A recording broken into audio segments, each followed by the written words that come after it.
Isabela Broadcast Center, himpilang tumatalakay sa mga proyekto at serbisyong tunay para sa tao. Hatid ang mga programang nag-uugnay sa bawat Isabelenyo saan mang panig ng mundo.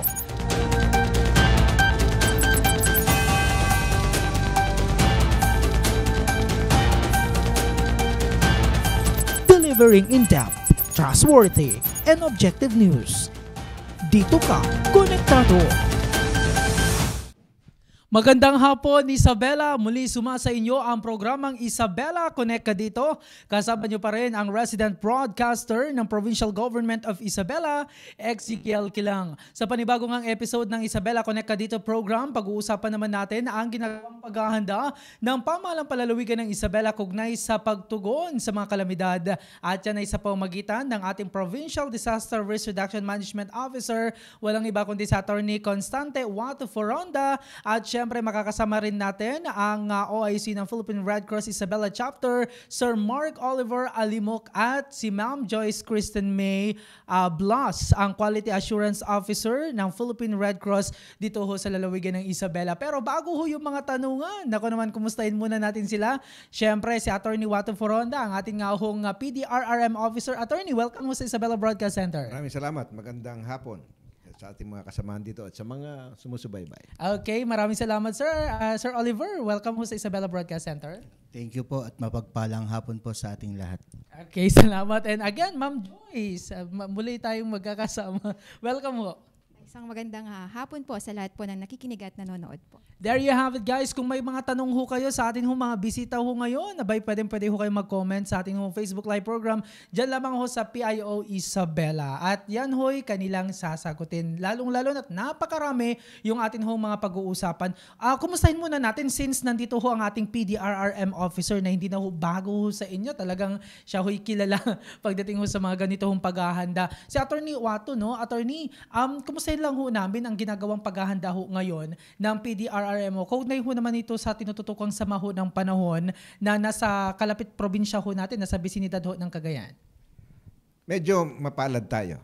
Itong weather disturbance o yung mga dalawang nakalipas na cyclones dahil nabuo sa may bandang western portion ng Luzon.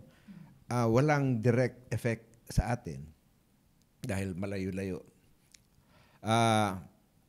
Kung tungkol kay Bising na ngayon ay isa ng tropical depression, walang gaanong paghanda maliban sa pagmamonitor kung ng kanyang galaw. Hindi natin alam kung saan siya pupunta pa. Although meron ng pinablish na probable track o probable path.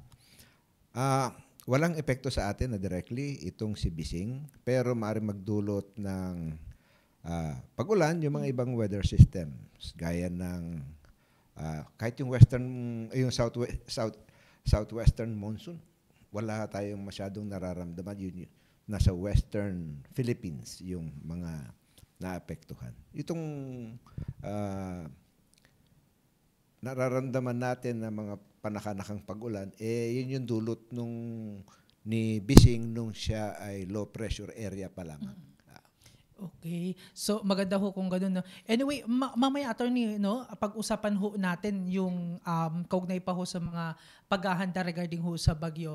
At matanong lang din ho natin since kasama din ho natin ang Philippine Red Cross. Nandyan ho yung tinatawag ho natin Disaster Resilience Month. Kumustahin ko lang ho sa Philippine Red Cross. Kumusta ho ngayon? Any activities, mga paghahanda naman na nakalinya ho sa inyong tanggapan? Siguro si Sir Oliver. Yan po. Ang Philippine Red Cross po ngayon ay marami tayong mga activity regarding sa Disaster Resilience Month.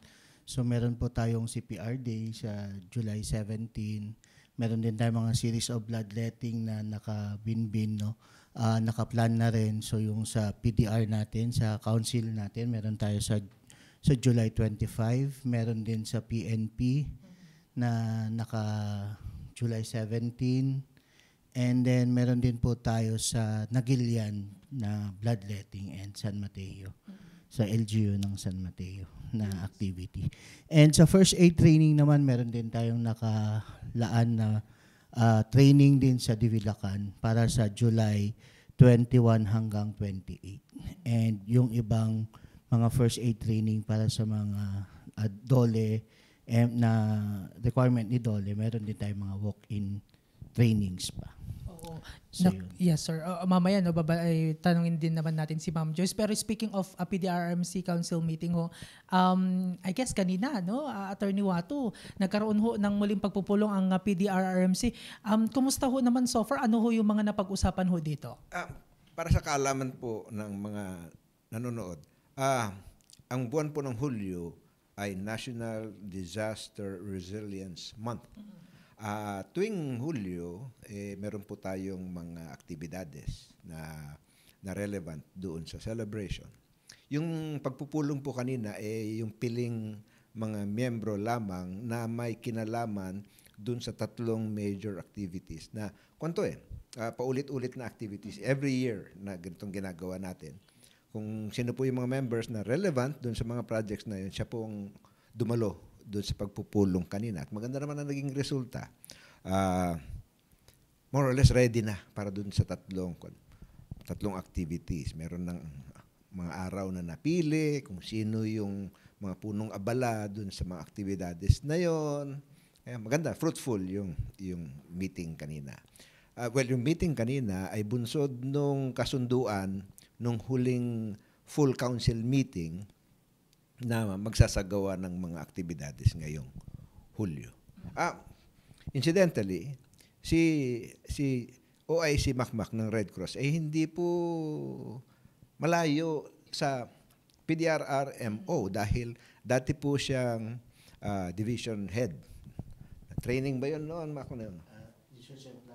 Research and planning nga pala. I'm sorry, research and planning hanggang lumipat siya sa Philippine Red Cross. Oo. Nako, mamaya, no, dahil we have bloodletting, pruning, and yung paglilinis na sa mga waterways o mga kanal. Sir, paki-detalye nga yung magiging aktibidad when it comes to naman sa pagputol sa mga sangaw ng puno. Tungkol naman sa pagtitrim o pagpuprune ng mga sanga ng puno. Ang dalawa po ang purpose niyan. Una, tuwing panahon ng pagbabagyo, nararanasan po ninyo na may mga power outages. Ito ay dala ng mga sanga ng puno na dumidikit sa makakawad ng kuryente. Nagkakaroon ng short circuit o nagtitrip yung kanilang mga circuit breakers at nagkakaroon ng power outage. Para maiwasan yan, dahil mahirap kasing bumabagyo na, wala ka pang ilaw. So, minabuti nating i-preempt na yon sa pamamagitan ng pagpuputol ng mga sanga ng punong kahoy na maaring dumikit doon sa mga kawad ng kuryente. Yun yung first na purpose. Second purpose, kapag hindi na trim yung mga puno, mataas o malaki yung kanilang profile. Malaki ang kanilang wind resistance. Na kapag malakas po yung ihip ng hangin tuwing bumabagyo, maaari pong mabuwal yung mga puno. So bawasan natin yung mga sanga para lumit yung kanilang wind resistance o kaya yung kanilang profile, mas maliit po yung chance na mabuwal. Huwag nag-alala dahil tutubo rin. Yung iba nangangamba at magkaproblema daw sila sa DNR. Well, sa isang pagpupulong ng mga nakalipas na pagpupulong, tinanong namin kung magkakaproblema ba yung ating mga kababayan kung magputol sila ng sanga. Wala daw problema kung puputulin lang naman yung sanga. Huwag lang putulin o iputulin yung buong puno. Doon magkakaproblema pag pinutol yung buong puno. Sanga, walang problema. Anyway, simultaneous yan ho on kailan ho ito, sir? Yung pruning natin? Ang napagkasunduan ay July 19, isa pong Sabado. Binili po natin ang weekend dahil yan po yung mga araw na ating yung mga kababayan nasa kanilang mga bahay. Konti lang po yung mga pasok sa trabaho, pumapasok sa eskwelahan. Dahil kailangan po natin ang kooperasyon ng ating mga kababayan dahil hindi po kakayanin lang ng mga members ng PDRRM Council na gawing lahat. Ang ideal situation po lahat ng mga households, kung ano yung nasa loob ng kanilang bakuran, yun ang kanilang asikasuhin. Kung hindi naman po ganung kalapit dun sa kawad ng kuryente, yung puno, pwede yung bawasan din ng konti. Pero kung sa tingin ninyo, pag pinutol nyo yung sanga, sasayad dun sa kawad ng kuryente, ipaubayan na po natin sa Iselco 1 and 2, yung mga bagay na ganyan. Tutukan po ninyo yung mga nasa loob o nasa likuran ng inyong pamamahay, lalo na yung mga sanga na pwedeng mabali at tatamaan, babagsak sa inyong bubungan. Yun. O kaya, bagsakan kayo. Yun po ang ating bawas-bawasan para hindi nga po mabuwal. Okay, sige, at least no, mamaya kung may mga tanong about ho dyan sa pruning ho na yun, no, pag putol ho na sa ng mga puno ho, mamaya babalikan ho natin yan. Isa ho sa mga nakahanay din ho naman, kaugnay ho sa Disaster Resilience Month, itong bloodletting activity. Sir Oliver and Ma'am Joyce, no, pakibahagi, kumusta ho yung mga preparasyon ho naman ninyo dahil nabanggit nga ho kanina on July 25, no, this year, this month, isasagawa na ho. So, kumusta yung preparasyon ho ninyo? Ang chapter naman po handa na po yung ating mga blood bags na gagamitin sa ating blood donation. And yung mga partners din natin, na partner LGU natin ay handa na rin sila na magkuha ng blood donations natin. So siguro may dadagdag na lang si Ma'am Joyce doon sa mga paghahanda natin. So far po yung ating mga gamit naman and ay kompleto na din. Ang ating blood bank ref, tulad po ng kanilang sinasabi kanina, kaya naman pong i-allocate po yung ating mga blood units na makokolekta. Since ngayong buwan, nasabi naman po ni Sir Mark na marami po tayong bloodletting activities. Actually po, 7 po yung nakapila po sa ating schedule ngayong July. So, ayan, kaya naman po nung capacity ng ating ref and i-coordinate na din po namin to, sir, sa mga hospitals na kailangan din nilang magpa-augment ng blood para kung sakaling may mga pasyente na po silang mangailangan, readily available na din po sa mga hospitals. So, yun din po yung namin na may mga naka-standby sa hospitals at the same time, may mga blood na din po naka-standby sa ating blood bank. Matagdagan ko lang dahil para may context. Dadalawa lang kasi ang ating blood bank dito sa lalawigan ng Isabela. Yung isa ay yung blood bank ng Red Cross. Yung isa ay blood bank ng probinsya na nandun po sa provincial hospital. Meron po silang mga parang refrigerator na para hindi masira po, hindi mapanis yung dugong nakokolekta. Tinanong namin sila kanina, ilang units ba ang pwedeng i-imbak pa dun sa mga cooling facilities nila or preserving facilities. Ang sabi nila, ang ating provincial blood bank kaya pa hanggang 200 units. Ang Red Cross kaya hanggang 300 units. So, nililimit po natin sa 500 units yung donation na hihingin natin dahil kung sumobra ay masisira lang dahil hindi ma-accommodate ng kanilang blood bank. 1 unit is 450 cc. Tinanong ko po kanina. 450 cc. Yun po yung parang supot na doon pumupunta yung dugo. 500 na ganun po yung nais nating maipon. Kakailanganin po yan. 500. 500 units. Kailangan po yan lalo na pag meron pong mga kaso ng dengue na kailangang blood transfusion at yung iba pa pong mga insidente o sakit na kailangan po ng blood transfusion, doon po nagagamit yung mga nakokolekta pong dugo. Pero may mga na-itap na po ba kayo, Attorney Watu, no, na mga grupo, kumbaga, para makibahagi kung tanong ho nila dyan, paano kung gusto din namang pumunta, makibahagi yung mga kababayan ho natin from different barangays? Ganito yan. Every year, meron tayong palaging nilalapitan para mag-donate ng blood.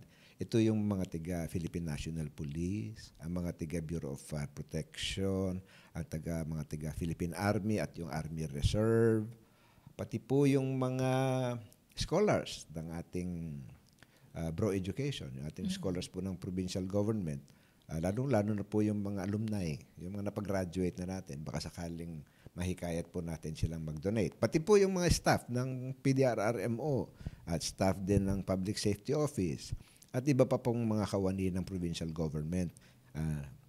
Nakakuha na po tayo ng commitment. Pati yung mga taga-DPWH, mga taga-Iselco, nag-commit po sila ng mga donors na dadalhin po sa July 25. Biyernes po yun. Nga lang, minabuting i-schedule ang pagdating dahil mamaya magdagsaan sila ng maaga. Kasi mag-uumpisa ang collection ng 7:30 in the morning. Baka mamaya, lahat sila pumunta ng 7:30 in the morning.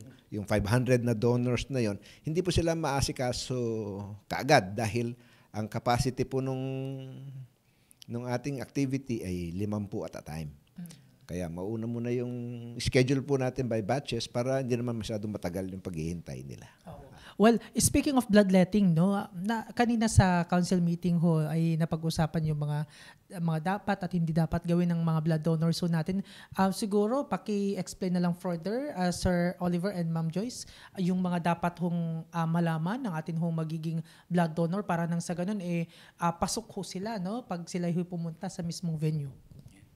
Sino-sino ba yung mga dapat na magdo-donate, no? So number 1, dapat yung kanilang weight ay 50 kilos pataas. Tapos sobra yan siya. Tapos number 2 ay hindi po sila nakainom ng alak within 12 hours. Then may tulog po sila at least 6 to 8 hours sa isang araw. Yes po, na bago sila mag-donate. And then, dapat healthy po sila. So, yung wala po silang sakit, wala silang lagnat na pupunta. And yung may mga tattoo, at least 1 year, no? Yung kanilang, pagkatapos nilang magpatato. And yung mga, ano pa ba yun? May yung pabunot ng ngipin na opera. For example, yung molar teeth, 1 year din po yun. So, yung mga piercing na pahikaw, 1 year din po yun bago sila pwede donate ng dugo. So, yun po. Usually, no, Ma'am Joyce, matanong ko lang, sa mga kababaihan nandun kasi pasintabi ho sa mga kumakain, sa mga oras ho na ito, or nagmamerienda, yung mga may dalaw, may mga gusto ho kasing mag-donate na, pero sabi nila, kakaumpisa pa lang, or di kay patapos naman na, kumbaga. Usually, Sir X, minsan dinidefer muna namin since may tendency kasi na mababa ang hemoglobin ng ating mga donors po na babae. So, ang advice na lang namin is after 1 week, dun sila allowed mag-donate. Opo. Yes po, at least na malinaw. Sir Wato, May dagdag. Yes, yung age bracket, kailangan at least 18 years and maximum 65 years. Oh, okay. May hangganan, Sir Oliver and Ma'am. Yes, sir. 18 to 65. How about below, kasi I don't know kung mali lang ho ako ng tingin. May mga estudyante, no?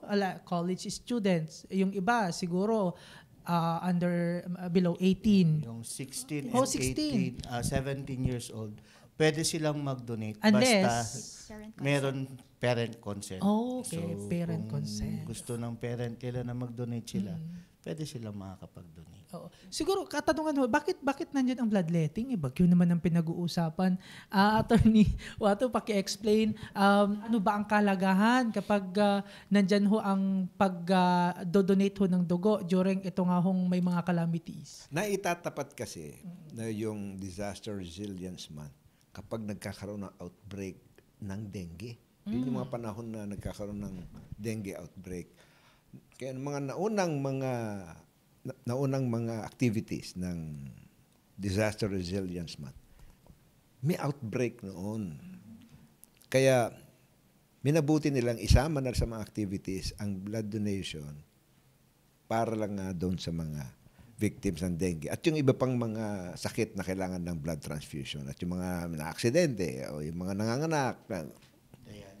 Dialysis. Oh, okay. So, yun yung yung parang role naman. Pero Sir Oliver and Ma'am Joyce, ano yung mga challenges na na-encounter ho ng Philippine Red Cross Isabela sa pagsasagawa ho ng bloodletting activity, and during the calamities, ano ho yung ginagawang strategies para matiyak na may supply ang blood bank? Kasi syempre kapag bagyo, nasa bahay-bahay yung mga kababayan ho natin. So, ano yung strategy ho ninyo para ma-maintain na may supply yung blood bank?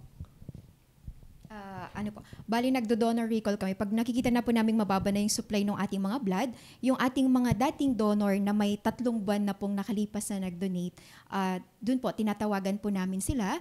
And then yung mga dating partners din natin, that's the time po, mini-message namin sila kung pwede na ulit silang mag-conduct po ng mga bloodletting activities para po mas continuous po na magkaroon tayo ng supply ng blood. Siguro yun pa, no? Ang isa din na advantage ni Red Cross, we have 104 chapters in the Philippines. So kung talagang wala tayong makukuhang mga panahon na crisis talaga yung blood, nag-a-ask kami ng support from other chapters, especially sa national headquarters namin. So katulad nung last time, in January, talagang wala tayong makunan ng blood. Ang ginawa namin, nagpa-augment kami from other chapter. So si Capiz po, ang Capiz chapter, Philippine Red Cross, ang nag-provide ng dugo natin dito sa Isabela. May dagdag akong tanong. Gano'ng katagal yung shelf life nung dugo sa... yun. Ang whole blood po ay 35 days lang po siya. When we say whole blood, para lang ho makuan, no? Ano ba, saan ba ang gamit? Kasi meron yung platelet, di ba, Attorney Wato, na ano. So, ano bang pagkakaiba ho nun? Saan nagagamit yung mga yan? Okay. Once sir na whole blood na tinatawag, yun yung 450cc, yun po yung isang bag na sinasabi ni Sir Wato kanina. So yun po ginagamit po sa mga whole blood and pack RBC, yun po ay ginagamit during operation, during yung mga nagda-dialysis, mga dialysis patient natin. And then yung platelet, which is ito yung pinaka-importante na tinatransfer sa mga dengue patient. Meron din po tayong tinatawag na fresh frozen plasma. So mga leukemia patient naman po ang nasasalina naman po ng ganong components. So sa isang bag po, pwede nating i-process, katulad kung gumamit po tayo ng triple blood bag, pwede po tayong makapag-process ng platelet, FFP, or cryoprecipitate. Andyan din po yung pack red blood cells na tinatawag. Pero since ang ating gagamitin lang po na blood bag ngayon ay yung single blood bag, yun po yung 450cc, whole blood po yun. Pero yung tanong ho na Attorney Wato, yung lifespan Yung po. platelet po ay nasa 5 days. 5 days. Opo. So, paano kapag walang nag-request?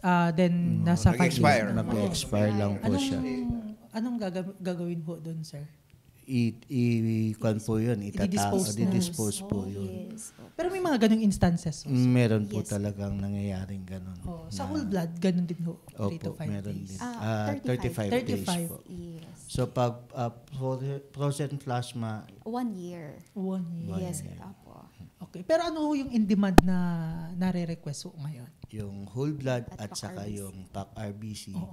Pag panahon ng dengue, yung platelet po.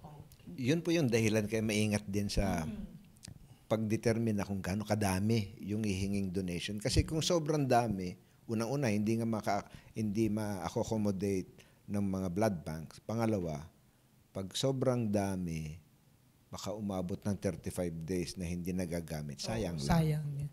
At least, no, may kwan pala, no, may relevance, kumbaga, yung pag-set natin ng numbers. Sabi nga nila, ano yung pinakamagandang paraan na i-preserve yung dugo ng tao? Dugo na. Huwag mong tanggalin sa tao. Oo. Pero Sir Oliver and Ma'am Joyce, last year kasi may Burmans na sunod-sunod na may mga bagyo eh. May chance, may pagkakataon ho ba last year na naubos pero may mga nagre-request? Meron din po talagang ganun. Oo. Lalo na po yung panahon ng January, December, January, almost lahat po ng blood bank natin dito sa Isabela and Cagayan and Vizcaya, Quirino, nagkakakulangan ng dugo. Kaya ng mga panahon na yan, nagkakaroon po tayo ng encourage natin yung kukuha ng dugo na magdodonate ng dugo para meron tayong mabibigay. Oo, okay. So yun. Yes po, no. At least, yun pala.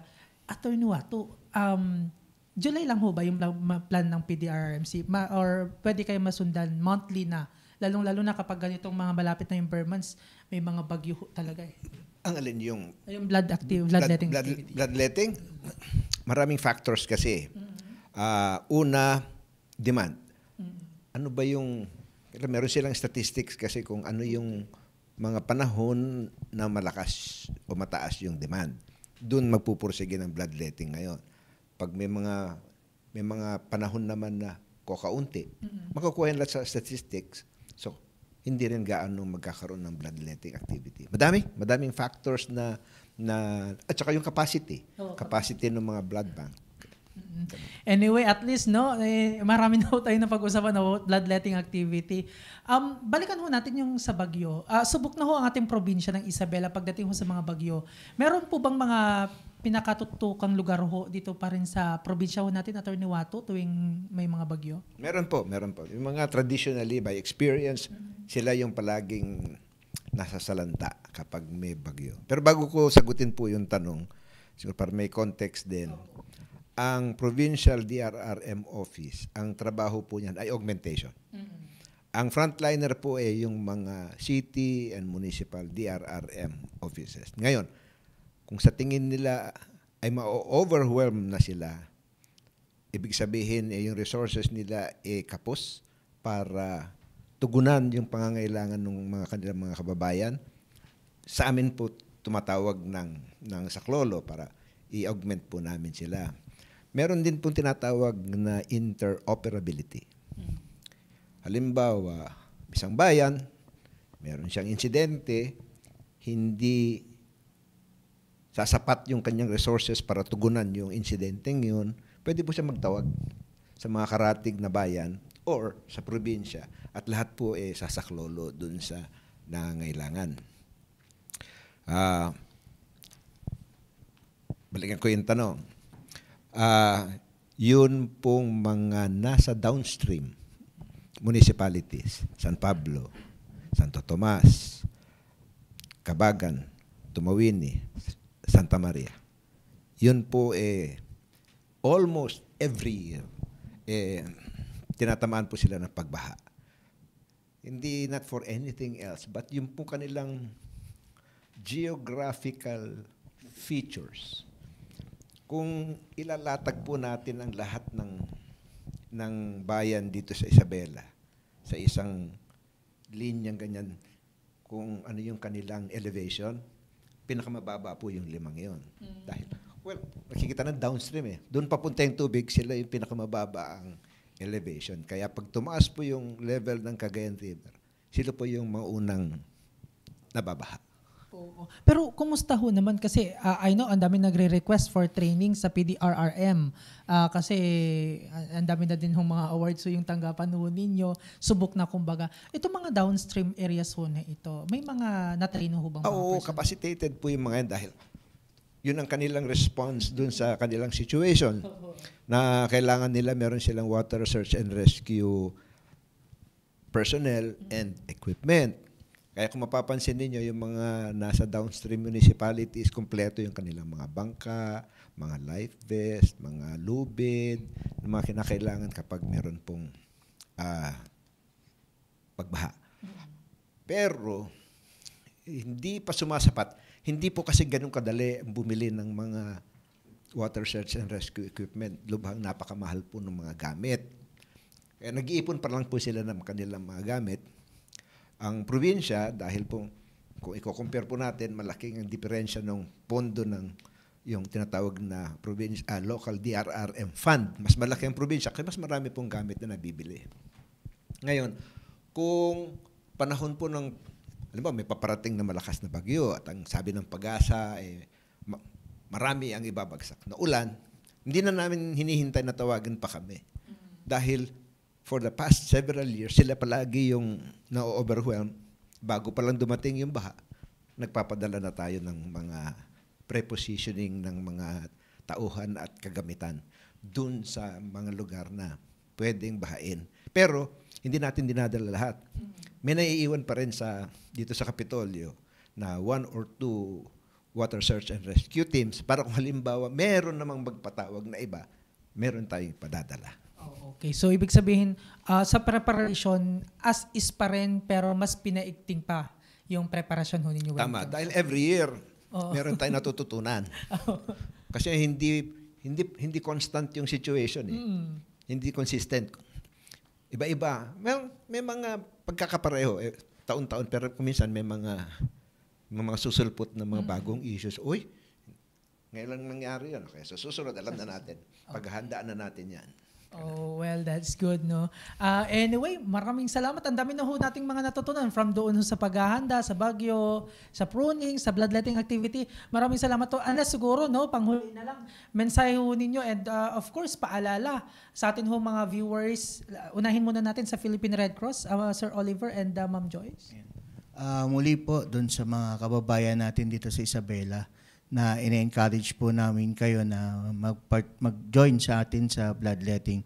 Gayon din doon sa mga barangay natin na mag-join po kayo sa RC 143. Sabi nga ni Sir, no, kailangan natin doon sa RC 143 lang, Sir, kasi dito sa Red Cross, nagre-recruit po kami ng 43 members sa bawat barangay na maging volunteer natin sa Red Cross at doon din ika-capacitate natin sila sa first aid training, WASAR, mga ganun din in support sa activity natin sa government. So yun nga, si Red Cross po ay auxiliary to the government. Kaya po na yun din yung ginagawa namin sa barangay na tinetrain din namin sila.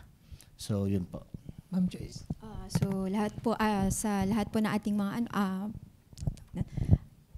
inaanyayahan po namin kayong makibahagi po sa mga bloodletting activities po at na bloodletting activities po na ginagawa po ng Philippine Red Cross para po makapagsalba po tayo ng buhay po ng mga nangangailangan. Okay, maraming salamat. Finally, Attorney Wato, mensahe ninyo at baka may announcement ka pa. July 19, yun po ang itinalagang araw para isagawa yung tree pruning at saka yung waterway clearing. Lahat po sabay-sabay. Pero kahit wala pa po yung araw na yun, pwede na kayong mag-clearing at mag-pruning dahil mahirap pong magputol ng mga sanga-sanga ng puno pag umuulan na. At mas mahirap mag-clear kapag bumagsak na yung puno sa bahay ninyo. Kaya habang maaga pa, habang meron pang sunlight o hindi pa masyadong tag-ulan, maganda na iprune na yung mga puno na malago po yung mga dahon-dahon at mga sanga. Lalong-lalo na yung mga sanga na pwede pong bumagsak dun sa inyong bahay o sa inyo mismo. Pati po yung daluyan ng tubig, linis-linisan na po natin. Una, para hindi po kayo mabaha, para may tapon kaagad sa mga mas mababang lugar yung tubig na bumabagsak po dun sa inyong lugar. At hindi po magkaroon ng mga stagnant na water na pwede pong pamugaran ng dengue mosquito. Siguro yung kapag may mga bagyo aside sa Isabela PIO, Attorney Wato, no, yung mga announcement din ninyo na ipapadaan sa inyong Facebook page. Tama po yan. Tama po. Sa PDRM Isabela. Anyway, sige, there you have it mga Isabeleño, sila Attorney Constante Wato Foronda ang ating PDRM officer at sila Sir Oliver at Ma'am Joyce from Philippine Red Cross Isabela Chapter. Maraming salamat sa lahat ng tumutok. Abangan ang susunod pang episode tuwing Martes at Biyernes sa parehong oras at parehong programa. Huwag din kalimutang i-like at i-follow ang ating Facebook page Isabela PIO. Nasa inyong mga screen ho sa mga oras ho na ito. Pwede ho ninyong i-follow at i-like ho yan upang maiwasan ng fake news at manatiling updated sa mga mahalagang impormasyon. Sa ngalan ng aming Provincial Information Officer na si Attorney Elizabeth Binag at ng Isabela Broadcast Team, ako po ang inyong lingkod, ang resident broadcaster ng Pamalang Palalawigan ng Isabela, Ezekiel Kilang, na nagsasabing, etam nga na. Maraming salamat po. Thank you, sir.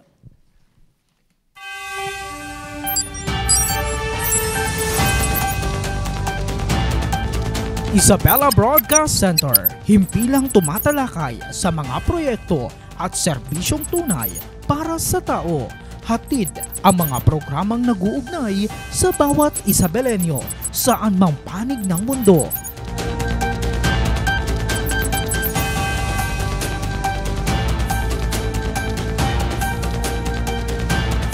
Delivering in-depth, trustworthy, and objective news. Dito ka, konektado.